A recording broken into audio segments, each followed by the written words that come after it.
皆さんこんにちは。札幌のアークテリクス専門店 FLHQ ファースト&ライトヘッドクォーターズ店長の団蔵です。こんにちは。今回ご紹介するのは日本国内では販売されていませんモデルボルトエア30アバランチエアバッグのバックパック。バックカントリーで雪崩に遭遇した時にワンアクションでバルーンが膨らむんです。その浮力であるいはバルーンのエアバッグによって木や岩に衝突するかもしれない頭部を保護する。このボルトエアの特徴は USB 充電による電動ファンでバルーンが膨らむんです。通常は7回から8回、低温下でも3回4回の作動。ただしマイナス20度以下では使用しないでください。バッテリーの寿命の問題だと思います。ファンは吸気のみ、排気はしないんです。これ聞きましたら、電動ファンを逆回転するという構造を加えるとそれだけ複雑化するから、できるだけシンプルな1回転方向のファン、吸気のみ。収束するときには穴の開いたバーを差し込んでエアを抜く。今回このボルトエアをご紹介するにあたりまして、そのバッテリーの充電チェックをアメアスポーツジャパンにしてもらったところ、交換して、このタイミングでですから未開封のバッテリーも開封して動作確認をすることにいたしました。販売価格はバッテリーチャージャー本体合わせて3点セットで税込み22万でございます。原品はこちら1点のただこれは私が使っちゃおうかな。実際にこの FLHQ ではトータルでは10点ぐらいは販売してますね。外観をご覧ください。30リットルの AC スクエア完全防水の生地に止水ジッパーで、ブラックボディに視認性のいい赤色のジッパー。これは股にかけてバックパックが上に抜けないように。結局バルーンが膨らんでバルーンの抵抗で浮いてるんだけど、自分の重さでこう抜けて潜っちゃうね、外れないようにバックパック、それの仕組みがここにあります。これをまた下にかけますね。パッドの作りなんかも大変丁寧にできてます。ショルダーの引き寄せのストラップ、チェストハーネス、これロックですね。ご覧ください。赤いバッテン、これはここに顎があることによって引けない誤作動を防ぐんですが、行動中雪崩に遭遇、エアバッグを開くときにはこの青い方が上。エアバッグはここから開きますね。ここにメッシュの部分があるのはここから吸気するんです。よくバックパックで下にベルトがついてるんですが、それはスキーの板をA 型というんですが、このようにつける。スキー板をこのようにつけることはありません。なぜならばエアバッグが膨らまないからですね。なのでサイドにスキーがつけられるようなベルトはないんです。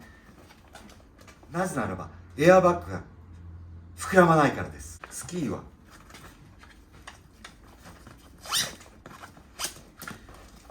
センターフロントに束ねて留めます。スノーシュースノーボードも装着可能でございます。下のベルトの板を通してまず下のベルトを留めます。でちょうどここですね。大変これもシンプルで操作しやすい。このように板はフロントに束ねて留めます。スキーマウンテニアリングにはピッケルもやはり持ちたいところです。ショートレングスのバックカントリーモデル。通常は上にね、石突きは上なんですが、エアバッグが膨らんだ時にね、エアバッグを破損してしまう恐れがあるので、このようにつけます。トグルが1つついてるんですが、私はリーシュコードをつけているためにちょっとこの入らないようですね。なのでこのリーシュコードのところ絡めて、これで落ちないように固定します。そしてトグルと合わせてベルクロでこう固定しますね。ピッケルはこのような状態で、石突きは下、このように固定できますね。メインのコンパートメントは片側から大きく開く。中にはクッションとしてちょっと寝袋を入れてます。メインコンパートメントの内側トップのインナーポケットがあります。ここにはゴーグルを入れてます。ゴーグルが1つ入りますね。右側にグレーの止水ジッパーがあります。こちらを開けると内側にバッテリーのスイッチがある。これを起動すると1回ファンが自動的に作動して動作確認ができるんですね。で、ブルー、コネクトしてバッテリーがある状態ならブルーですね。バッテリーがコネクトしてバッテリーがないんであれば赤になります。いきます。オン。聞こえました？今ファンって言ったんですよ。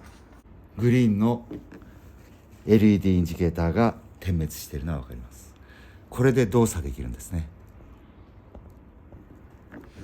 セルフレスキューのアバランチギアはこちらにあります。スキーのシールですね。スコップ、ブレードですね、とプローブ、ジョンデポー。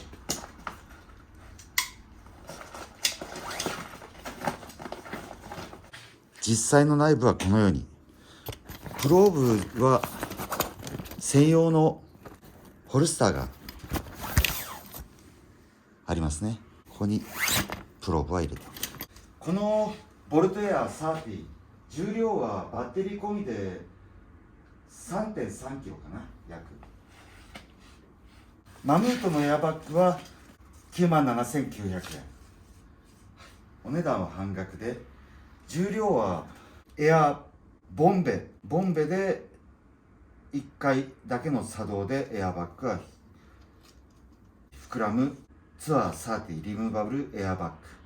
こちらは2465。まあ 800g ぐらいアーキテリクスは重いですね。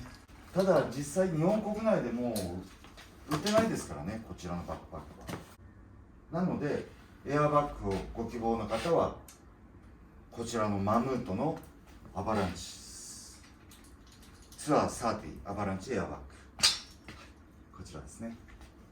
エアバッグの紹介ということで、販売できるモデルはマムートエアバッグ。これは最新版の 3.0 ですからね。こちらは酸素ボンベを使って膨らますエアバッグ。ちょっと音が大きいのでボリュームは編集して小さくしますからね。こうスノーボードでもスキーでも、その前に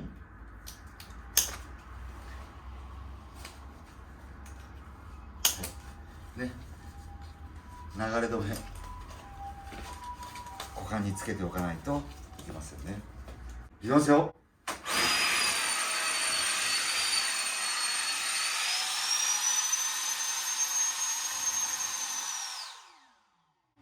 はい、これで10秒間に1回吸気しますからね。どうですか？これだけのサイズか。これは1回ここまでパンパンに膨らんで、もし木や岩に当たった時避けたとしてもずっと吸気してるから膨らみ続けるんですよ。ちゃんと、浮きますから、浮力がある。実際に流れで助かってる事例は報告されています。はい、ビーコンゾーンでスコップセルフレスキュー止めます。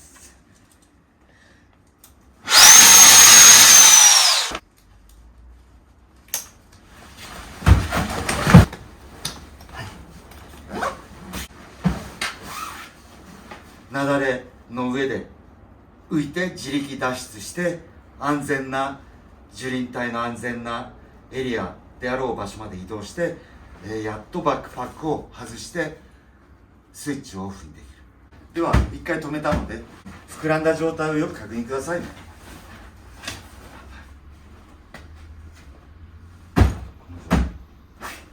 私スキースノーボード両方滑ってる時にこれを装着して作動させてトレーニングはしたことがあります。まあこの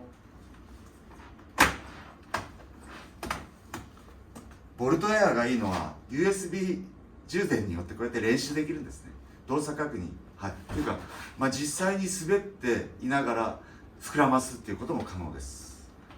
もしあなたがバックカントリースキースノーボードなど雪山エリアで雪崩に遭遇する可能性のある行動をするときにこちらのエアバッグ、海外では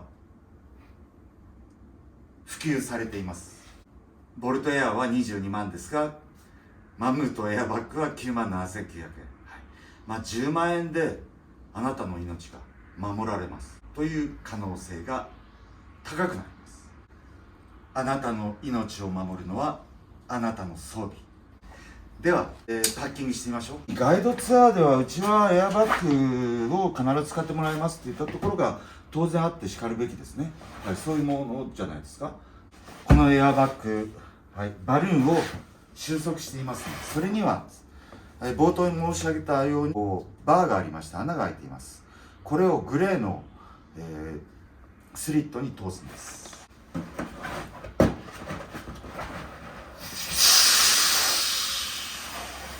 はい、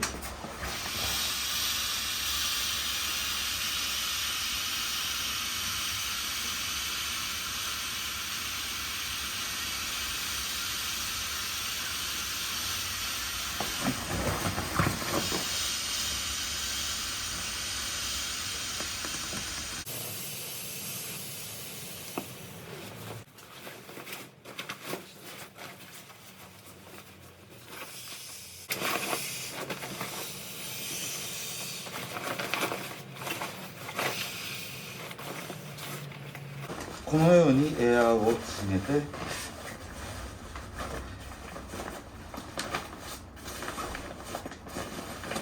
このバーは最後に抜きますね。じゃないとちょっとエアが残っちゃうと閉まらないので、ね、ロックをかけます。でジッパーを閉める。閉めますね。上に上げてから閉める。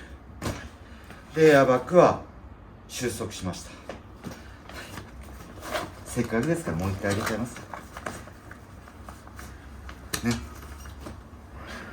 はい、動作しました。いきますよ。こうですかね。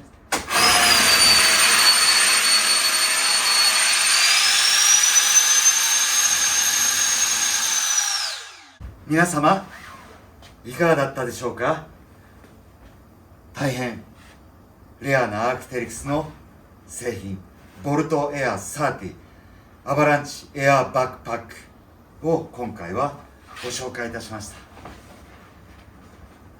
どうぞバックカントリースキーやバックカントリースノーボーダーエアバッグのバックパックを装備に持つ、ぜひおすすめです。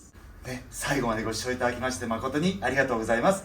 よろしかったらチャンネル登録、グッドボタンお願いいたします。ありがとうございます。